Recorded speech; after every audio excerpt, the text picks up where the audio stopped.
नमस्कार मुलांनो. काल तुम्ही साहसी शिरीष या पाठावर आधारित कठीण समय येता ही गोष्ट ऐकला आहे. सगळ्यांनी ऐकलं आहे ना? मग त्या पाठात काय काय सांग केलेलं आहे बघ. त्या गोष्टीमध्ये कठीण समय आल्यानंतर एकमेकाला कसं उपयोग पडायचं, कशी मदत एकमेकाला करायची हे सांगितलेलं आहे. त्या गोष्टीत सगळ्यांनी ऐकलं आहेत. मग आता आपण काय करूया, साहसी तुमच्या पुस्तकमधील मराठी पुस्तकामधील त्या गोष्टीच्या आधारावर साहसी शिरीष हा एक पाठ आहे. तो आपण काय करूया, पाहूया. तुम्ही पाठ वाचायला सांगितलेलं होतं तुम्हाला, तुम्ही पाठ वाचला असणारच. पाठ वाचून तुम्हाला त्याच्यातील जोड शब्द लिहायला सांगितलेले होते, तुम्ही लिहिला असणार. आता सगळ्यांनी तुम्ही काय करा, पुस्तक समोर घ्या, पुस्तक काढा आणि मी या पाठावरचा थोडा साहसी शिरीष या पाठावरचा थोडक्यात काय सांगते, सारांश सांगते. सिंधुदुर्ग जिल्ह्यातील वेंगुर्ला तालुक्यातील होडावाडा या खेड्यात शिरीष नावाचा एक मुलगा होता. तो 7 वर्षाचा होता. लहानसा मुलगा तो. दिसायला रंगाने गोरा, शरीराने गुटगुटीत, म्हणजेच बाळसेदार गोल असा होता. त्याच्या वडिलाचे नाव भास्कर साळगावकर होते. शिरीषला निसर्गाची फार आवड होती. निसर्गाची म्हणजे कोणती सांगा बघूया. निसर्ग आपण कशाला म्हणतो, तर भरगत जंगल, उंच डोंगर, खोल दऱ्या, नारळ सुपारीच्या बागा, समुद्र किनारे, काजू केळीच्या बागा, अशा अनेक निसर्गरम्य नटलेला भाग म्हणजे परिसर आपला. असा निसर्गानं नटलेला आपला सभोवतालाचा परिसर, त्या परिसराची त्याला फार आवड होती. तो 2रीत शिकत होता.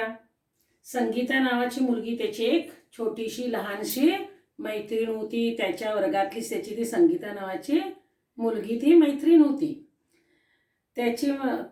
तो हे दोघं भाजी विकणारा बागवान हा खेळ खेळत होता. ते दोघं काय करत होते, दोघं लहान शाळेत सुट्टीच्या दिवशी काय करणार, भाजी विकणारा बागवान हा खेळ खेळत होता. बागवान म्हणजेच माळी, बागेची देखभाल करणारा, भाजी विकणारा हा खेळ खेळत होता.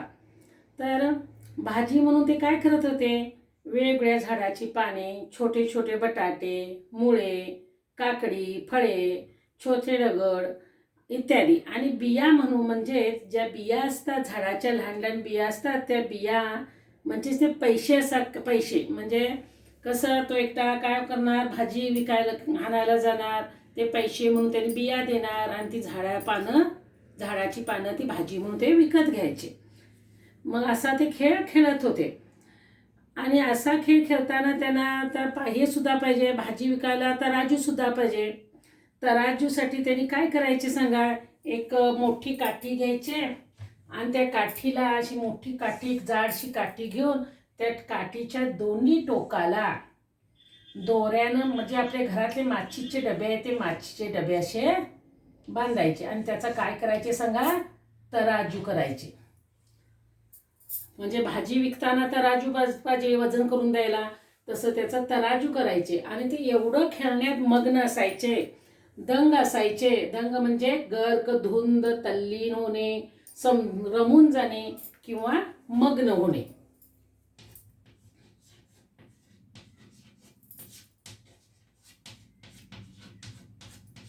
हा खेळ खेळताना ते एवढे रमून जायचे की त्यांचं दुसरीकडे कुठंच लक्ष असायचं नाही. कारण आणि कधी तर संगीता भाजी विकणारी व्हायची, तर कधी कोण व्हायचा, शिरीष भाजी विकणारा व्हायचा. असे ते खेळ खेळायचे. म्हणजेच काय, शिरीष भाजी विकणारा झाला तर गिऱ्हाईक म्हणून कोण येणार सांगा बघूया, संगीता येणार. आणि संगीता भाजी विकणारी झाली तर गिऱ्हाईक म्हणून कोण येणार, शिरीष येणार. असा ते खेळ खेळण्यात अगदी दंग व्हायचे. एके दिवशी काय होते बघा, रविवारचा दिवस असतोय, रविवारी शाळेला सुट्टी असते सगळ्यांना, आणि तसंच त्यांना सुद्धा रविवारी सुट्टी होती. आणि सुट्टीच्या दिवशी ते सकाळीच काय करतात सांगा ना, घराबाहेरच्या रस्त्यावर शिरीषने संगीता खेळण्यासाठी बाहेर पडतात. आणि ती त्या रस्त्यावरच घराबाहेरच्या रस्त्यावर खेळत असतात. आणि पाऊस सुद्धा पडून गेलेला असतोय, सगळीकडे खड्ड्यात पाणी साचलेलं असतंय आणि त्या पावसामुळे चिखल सुद्धा झालेला असतोय.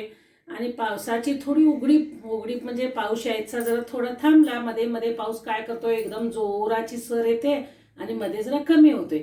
असं कमी झालेलं पाहून उघडीप म्हणजे पाऊस कमी होणे. उघडीप म्हणजे काय सांगा? पाऊस कमी होणे.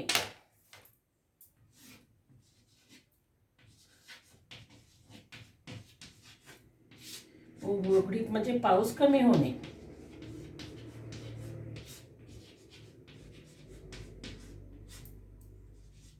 कमी होणे अशी उघडीप पाहून पावसाची ते काय करतात सांगा?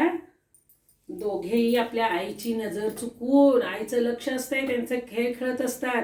आता तुमच्या या सुद्धा तुम्ही बाहेर जर खेळत असाल तर आईचं लक्ष असतंय. मुलं कुठं तर रस्त्यावर जातील, कुठं तर खड्ड्यात पडतील, कुठं तर गाडी वाहन वगैरे जोरात येईल, वाहनामध्ये सापडतील, असं आईचं सगळ्याच आयांचं लक्ष असते आपल्या मुलावर. तसं त्यांच्या आईचं सुद्धा लक्ष होतं. आणि ते दोघे पण पावसाची उघडीप, जरा पाऊस कमी झालेलं बघतात आणि ते आईची नजर चुकवून काय करतात सांगा? घरापासून थोडीशी दूर जातात. आणि सुट्टी असल्यामुळे तो आपला आवडता खेळ खेळण्यात अगदी ते काय जातात? खेळ भरपूर खेळायचं असं त्यांनी ठरवलेलं असते. लवकर घरी यायचंच नाही, आपण खेळ भरपूर खेळायचं असं त्यांनी ठरवले असते. आणि मग ते खेळण्यासाठी त्यांनी भाजी म्हणून वेगवेगळ्या झाडाची पानं जमवण्याच्या नादात, वेगवेगळ्या झाडाची पानं जमवण्याच्या नादात ती दोघंही घरापासून थोडीशी दूर जातात. आणि दूर गेल्यानंतर ती पानं गोळा करत करत करत असताना संगीता एका बाजूला जाते आणि शिरीष एका बाजूला जातोय. आणि जवळपास कोणी नव्हतं, सगळे पाने गोळा करण्याच्या गुंग असतात. तो एका बाजूला आपलं हे करतोय, पानं तोडत असतोय. पाण्याच्या बिया साला सगळ्या ते गोळा करत असतात आणि ती एका बाजूला पानं गोळा करत असते. जवळपास कोणी नव्हतं. ते असे एवढे दंग झालेले असतात, गुंग झालेले असतात पानं तोडण्याच्या ह्याच्यात वेगवेगळ्या प्रकारची. त्यांना कसलंच भान नसते, त्यांना कसलीच जाणीव नसते. आणि असं पानं तोडण्यासाठी म्हणून संगीता एका उंच अशा ह्या ढिगाऱ्यावर काय करते? पाय ठेवून ऊन चढते आणि पाय उंच करून ती झाडाची पाने तोडण्याचा प्रयत्न करू लागते. आणि तो ढिगारा पाचोळा व शेणाचा होता, ते तिला माहीत नव्हतं. त्या ढिगाऱ्यात तिथं शेण टाकलेलं असतंय, त्याच्यावर पानं पडलेली असतात झाडांची. म्हणजे तिला तो मातीचा ढिगारा आहे असं वाटतंय. त्या ढिगाऱ्यावरती काय करते? चढते आणि उंच हात करून झाडाची पानं तोडण्याचा प्रयत्न करते. ढिगाऱ्याखाली गटार होती आणि त्या शेण कचऱ्याच्या ढिगाऱ्यातून संगीता खाली उतरू शकलीच नाही. कारण त्या शेणाचा कचरा असल्यामुळे ती खालीच उतरायला आलं नाही तिला. आणि ती गटार खाली पडली व जोरात ओढू लागली. ती त्या ढिगाऱ्यावरून ती खाली पडते आणि काय करते सांगा? ती जोरात ओढू लागली, पडते. संगीता जवळच दिसत नाही, परंतु तिचा जोरान ओढण्याचा आवाज मात्र कुणाला ऐकू येतोय सांगा? शिरीषला ऐकायला येतोय. आणि तिच्या आवाजाच्या दिशेने शिरीष तिला शोधण्यासाठी धावतच जातो. धावत जाणे म्हणजे धावणे म्हणजे पळणे. धावणे म्हणजे पळणे.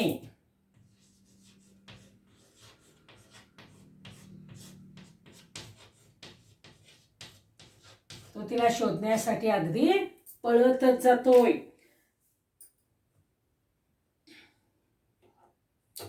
आणि तो त्या पळत जाऊन त्या ढिगाऱ्याकडे जातोय. आणि तो शेणाचा भरलेला त्या ढिगाऱ्यात संगीताचे दोन्ही हात तेवढेच असे काय असतात वर दिसतात. आणि बाकी शरीर त्याचं त्या ढिगाऱ्यात खाली गडप झालेलं असते, अदृश्य झालेलं असते. गडप होणे म्हणजे अदृश्य होणे, त्याच्यात ते गेलेलं असते. आणि शिरीष तिच्याजवळ अगदी जवळ जातोय, परंतु काय करावे त्याला कळत नाही. सुचेना म्हणजे कळेना त्याला काय करावं, आता हिला कसं काढावं हे तिला काहीच त्याला कळत नाही. आणि तोपर्यंत संगीता गटाराच्या आत जाऊ लागते. हा विचार करत असतो आता काय करायचं, संगीताला कसं काढायचं हा विचार करत असतोय, त्याला काही सुचत नाही. आणि तोपर्यंत संगीता सुद्धा त्या गटाराच्या आत जाऊ लागते. आणि शिरीषला एवढं मात्र कळतंय आता भयंकर अपघात आहे. याच्यातून संगीता तर काय करणार, वाचणारच नाही. एकदम अपघात झाला, आता काय करायचं त्याला कळत नाही. त्याला कल्पना मात्र येते, ती कळतंय त्याला आता फार मोठा हा अपघात होणार आहे. गटार पण मोठं असतंय, 5-6 फुटाची ती मोठी अशी आपण सारंग म्हणतो तशी कालवा म्हणतो. सर म्हणजे कालवा म्हणतो, सो 5-6 फुटाचा तो कालवा असतोय. आणि शिवाय पावसाचं पाणी आणि शेण माती यामुळे ते पूर्ण भरलेलं असते आणि शेण माती कुजल्यामुळं ते काय झालेलं असतं, हवा सुद्धा तिथली सगळी दूषित झालेली असते आणि त्यामुळं संगीताला सुद्धा काय होते सांगा का, ओरडणे शक्य होत नाही. तिला ती दूषित हवा तिच्या नाकातोंडात जाते, त्याच्यामुळे तिला ओरडणं सुद्धा अशक्य होतंय आणि ती गटारी बाहेर येण्यासाठी जसजशी धडपड करेल, जसजशी ती आपण हालेल तसं तसं ती गटारीत खाली खाली खाली उतरू जाऊ लागते आणि फक्त तिचा हात तेवढाच वर दिसतोय आणि बाकी सर्व भाग तिचा या हात एवढेच वर जाऊन सगळा भाग तिचा खाली गटारेत जातोय, गडप झालेला असतोय. आता तिला वर काढण्यासाठी काय करावे हे शिरीषला तर कळतच नाही. आता काय करायचं ह्या विचारात तो विचार करत असतोय आणि संगीताच्या जीवाला मात्र धोका आहे त्याला नक्की माहिती आहे. त्याला कळत होतं संगीताच्या जीवाला आता धोका आहे, तिला काढलं नाही तर त्याच्यातच ती मरणार हे त्याला माहिती असतंय. आता काय करावं काही कळेना त्याला. एक तितक्यात एक बाजूला काय दिसतोय, बांबू दिसतोय. तो पळत जाऊन तो बांबू आणतोय आणि तो बांबू घेऊन तो काय करतो, संगीताच्या हाताजवळ नेतोय आणि संगीताला जोरानं ओढून सांगतोय, तो त्याला पकडायला सांगतोय, पकड त्याला ह्याला बांबूला. आणि संगीता ही शिरीषपेक्षा लहान असते आणि वयानं लहान असल्या कारण तिचं वजनही कमीच असते, त्यामुळं ती त्या बांबूला धरल्यानंतर हा शक्ती सगळी एकटून म्हणजे आपली शक्ती पणाला लावून म्हणजे शक्ती सगळी एकत्र एकटून तो तिला वर ओढण्याचा प्रयत्न करतोय, सुरुवात करतोय आणि सुरुवात केल्यानंतर शिरीषच्या प्रयत्नाने शिरीष सारखं ओढत असतोय, शक्ती आपली एकवटून सगळी एकी काय करतोय, ओढत असतोय आणि त्या ह्याच्या शिरीषच्या प्रयत्न केल्यामुळे संगीता कमरेपेक्षा वर येते वरती आणि त्याच्यामुळे तिच्यावरचा धोका संटळलेला असतोय. ते पण कारण का तिला श्वास घेता येऊ लागला. आधी तिचा पूर्णच आत गेल्यामुळे तिला श्वास सुद्धा घेता येत नव्हता आणि तिला श्वास घेता येऊ लागला, त्याच्यामुळे तिचा धोका टळलेला असतोय आणि तिला पुढे वर खेचणे फार कठीण जाऊ लागले. त्यामुळे तो शिरीष लोकांना आरडाओरड करून लोकांना बोलवायला सुरुवात केला. परंतु तोपर्यंत शिरीष संगीताचे दोन्ही हात धरून ठेवला आणि त्यानं त्याला वर खेचलं सुद्धा. आता शिरीषचा प्रसंगावधान म्हणजे संकट समयी घेतलेला निर्णय.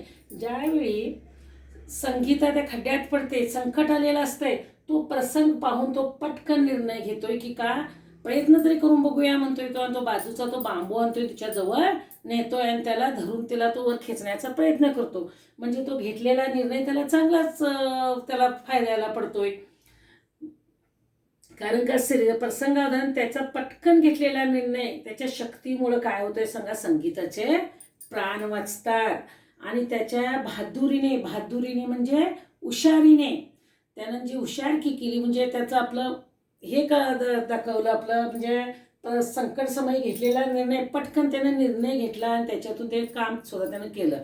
त्याच्या हुशारीमुळे बहादुरीमुळे त्यानं जे डोकं चालवल्यामुळे आता मी काय करू म्हणून तो तिथून पळून गेला नाही, तर त्यानं काय केला सांगा, आपली हुशारी दाखवली आणि प्रयत्न केला आणि त्याला त्याचं संगीताचे त्यानं काय केला, प्राण वाचवला.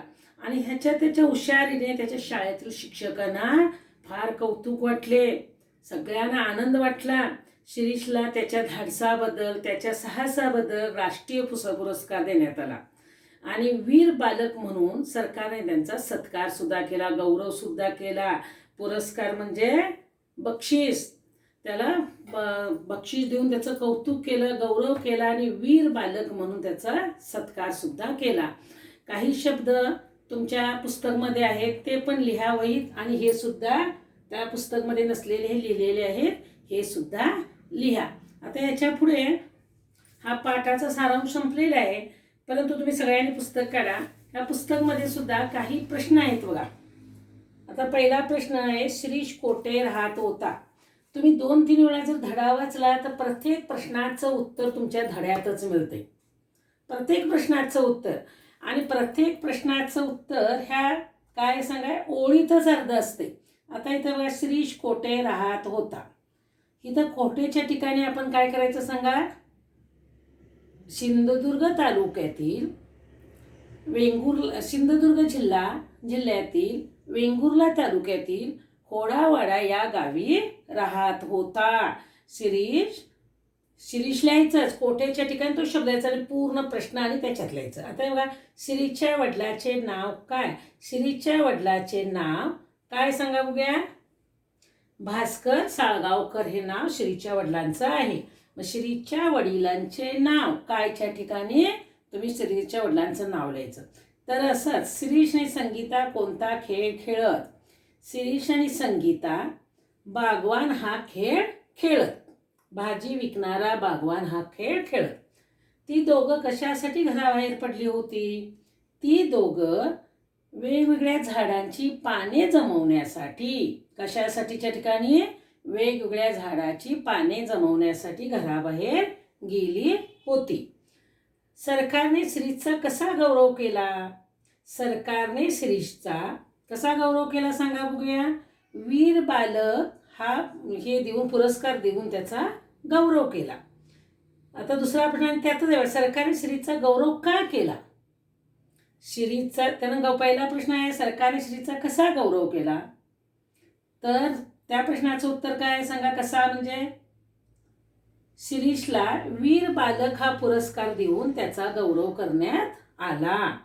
म्हणजे सरकारने शिरीषचा कसाच्या ठिकाणी काय लिहायचं? वीर बालक हा पुरस्कार देऊन त्याचा गौरव करण्यात आला. सरकारने शिरीषचा गौरव का केला? का केला सांगा बघूया. तुम्ही गोष्ट ऐकलाय तर सारांश ऐकलाय. का केला सांगा. त्यानं पटकन घेण्याच्या निर्णयाने संगीताचं काय बसलेलं होतं? प्राण बसलेलं आहे.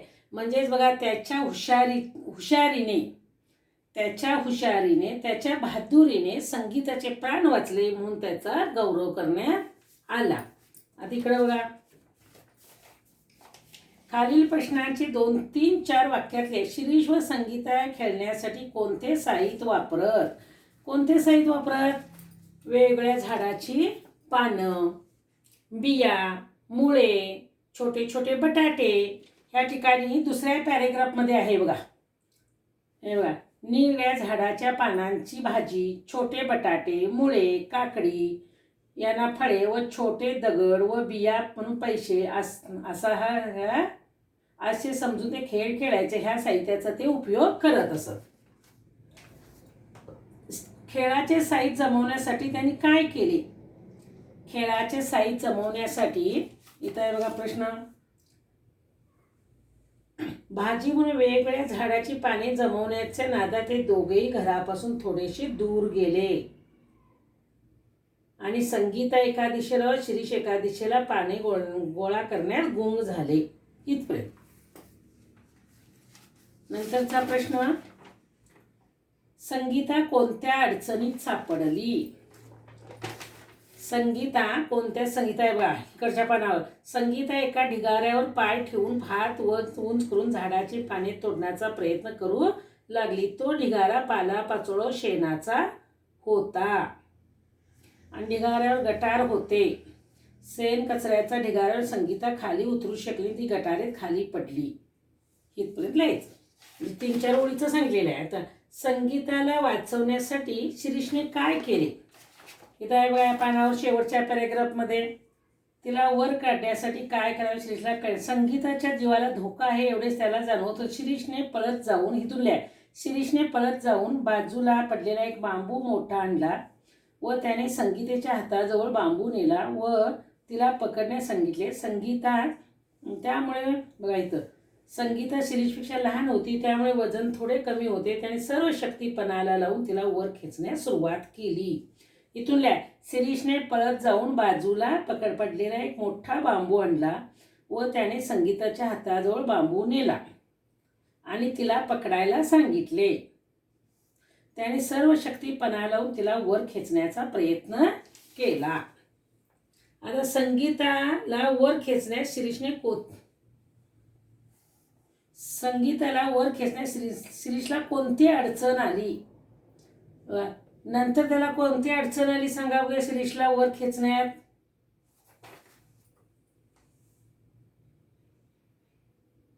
तिचा धोका टळलेला होता, परंतु ती काय झालेली होती, पूर तो सुद्धा लहानच असतोय. तिला वर खेचण्यात त्याला जड जायला लागतंय. दोन्ही हात धरून ठेवले होते. खेचून संगीताचं त्याचं हे झाल्यामुळं त्याचं त्राण गेलेलं असते, त्याच्यामुळे त्याला वर त्यांना आधी शक्तीपणानं ओढलेलं असते, परंतु त्याला नंतर अडचण जाऊ लागली, त्याच्या अंगाची शक्ती गेली त्याला ओढून, आणि त्याच्यामुळे तिला ओढण्याचा तिला अडचण आली. आता तर काय झाले असते सांगा बघा. इथं शिरीष व संगीता खेळण्यासाठी घराबाहेर पडली नसती तर काय झालं, ती पडलीच बाहेर नसती तर काय झालं असतं सांगा बघूया.